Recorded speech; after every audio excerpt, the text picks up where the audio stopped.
Well, that was intense. Hi. Yes, I am a blood recipient.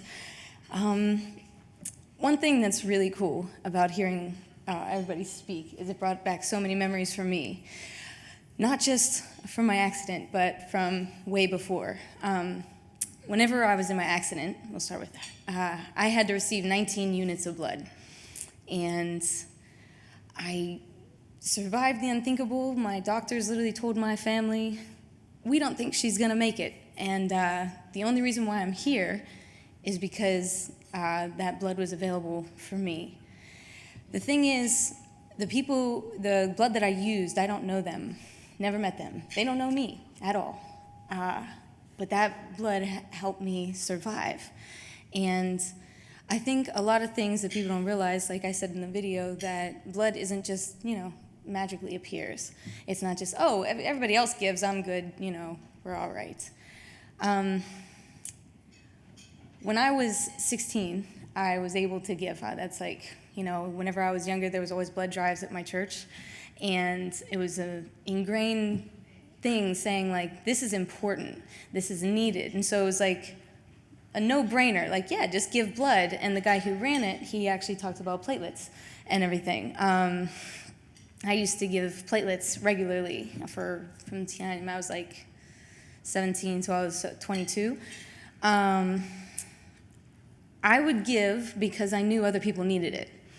I didn't know anybody who needed it. I would give because I knew other people who needed it. Or anybody, like strangers. I always wanted to help other people. I said that in the video as well. Nowhere, not one time of me laying there giving blood or platelets did I think 10 years later I'd be the one in the bed receiving all this blood. It's overwhelming to think sometimes. I'm sorry. I was so prepared, and then I watched my own video, and then as soon as we get to my son, that's whenever I start getting choked up. I'm sorry. I'm good. I was, my car accident was on a Friday. Funny enough, there was a blood drive at my church. It was already scheduled that Sunday. Now, we usually get a good number of people, right?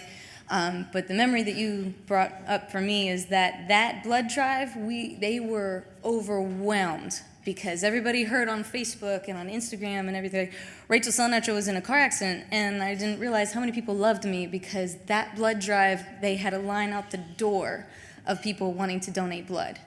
That's awesome because that helped a lot of other people. Like we said, that's a future thing. But everybody thought for some reason it was coming right out of them into me. I'm like, thanks guys, but that was already there because somebody else already selflessly wanted to give. That was already there.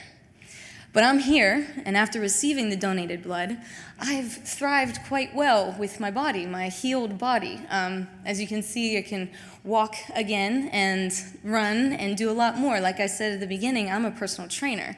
So it's not like I'm just playing with my son. I'm beating my own body up again and helping other people do it by wanting to make their body stronger. So it's actually been 7 years. That was last year whenever I filmed that. It's been 7 years since I was in my accident.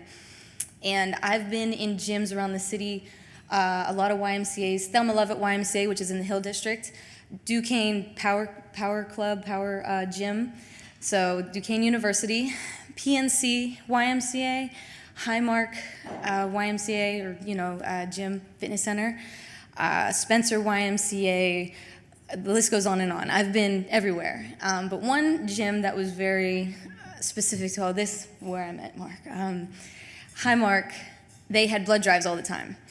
People would come in, and some of them would go right to the blood drive. They say, I'm not working out today because I'm giving blood. And I was like, oh, thank you. I wouldn't even say why. I would say, oh, thank you very much. And some people would come in, I'm like, hey, you're going to give blood today? There's a blood drive. They're like, oh, no. Because another thing that we pointed out, people said they're scared of needles or they don't like the idea of somebody taking something of them.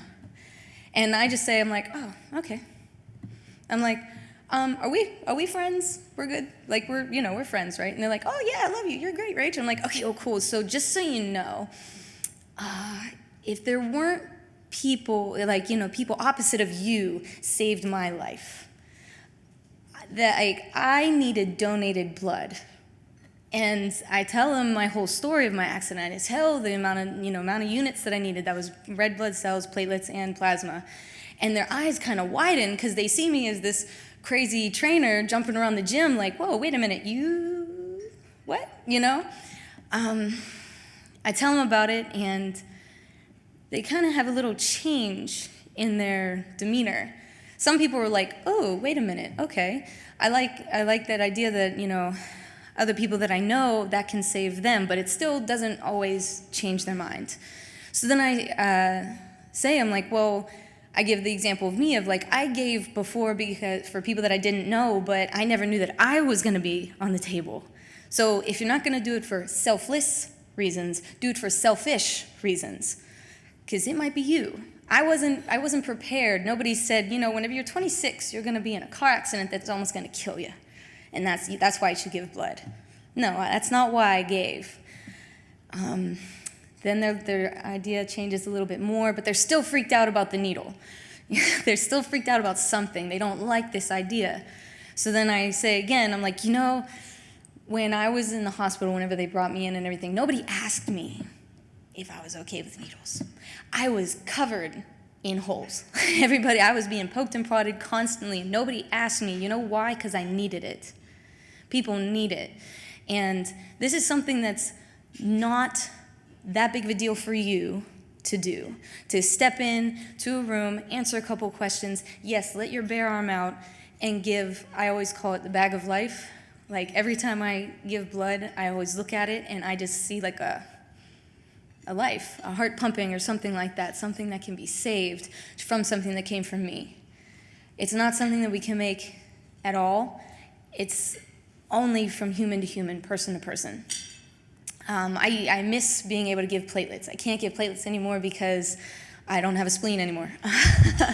I didn't know that. I tried, and then I told them, oh yeah, I had a splenectomy, and they're like, yeah, we got to stop right here. All right. But somebody said that they don't like they overwhelmed with all the calls. I miss the calls whenever they asked me, hey, you have a specific person matched up with you. We need your platelets. We need your white blood cells. We need your plasma. I miss that. But it's not going to stop me from giving whole blood ever.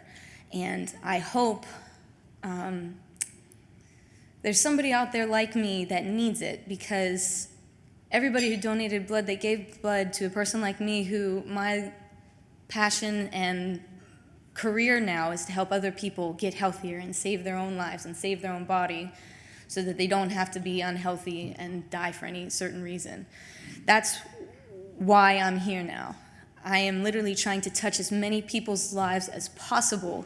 Being in the gyms, now I'm in the virtual world because of COVID. I'm touching people all over the world now, literally, with what I can do, helping them, like if it's just encouraging them to live a healthy life or to stay positive or anything like that. But through fitness, I'm doing what I can.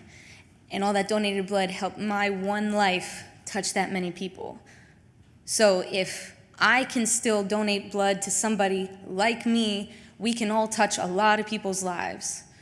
And I try to tell people that as much as possible, that it's not just, donated blood, it's a lot more. It's life that you don't even know how much impact it can make. So anybody who donates here, I hope everybody. Thank you very much.